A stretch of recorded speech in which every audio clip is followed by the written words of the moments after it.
আগেই শেষ সময়ের খবর জানাতে ঢাকা ৯ আসনের শাহজাহানপুর থেকে যুক্ত হচ্ছেন সহকর্মী তানজিলা খান মিম।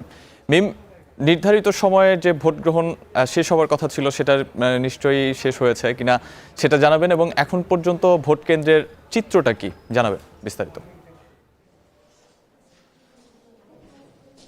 শাহাব, আমি কিছুক্ষণ আগেই ৯ আসনে ছিলাম, এখন ঢাকা ৮ আসনে এসেছি। সেটি শাহজাহানপুর রেলওয়ে কলোনি স্কুলের একটি ভোট কেন্দ্র, এবং এখানে ভোট গ্রহণ শেষ হয়েছে। তবে যারা অপেক্ষমান ছিলেন বাহিরে, যারা ভোট কেন্দ্রে ঢুকে পড়েছিলেন ৪:৩০-এর পরেও কিন্তু তাদের ভোট গ্রহণটি সম্পন্ন হয়েছে, কারণ তারা আসলে ভোট কেন্দ্রে দীর্ঘক্ষণ বাইরে লাইন ধরে দাঁড়িয়েছিলেন।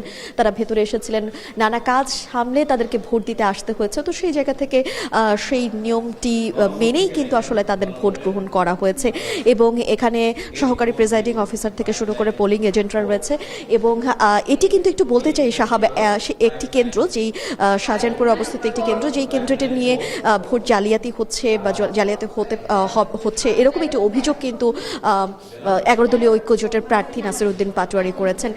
এবং আমরা এখানেই দেখেছি যে যেই ভোট গ্রহণ যে প্রার্থীরা ছিলেন তারা পরিদর্শন করে গিয়েছেন, তারা এসে দেখেছেন, এবং ভোটার যারা এসেছেন তারাও কিন্তু ভোট দিয়েছেন, এবং তারা কিন্তু বলেছেন যে তারা সুষ্ঠুভাবে ভোট দিয়েছে। এখানে কোনো ধরনের অনিয়ম কিংবা বিশৃঙ্খল পরিস্থিতি তাদের চোখে পড়েনি।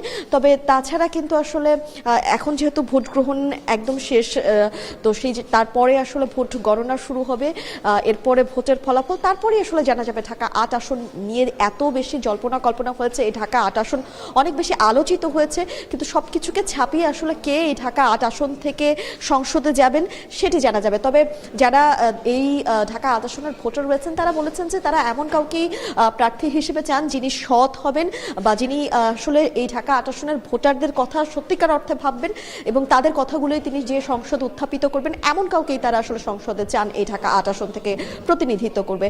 সাহাব, এই ছিল এখন পর্যন্ত আমার কাছ থেকে ঢাকা ৮ আসনের সবশেষ।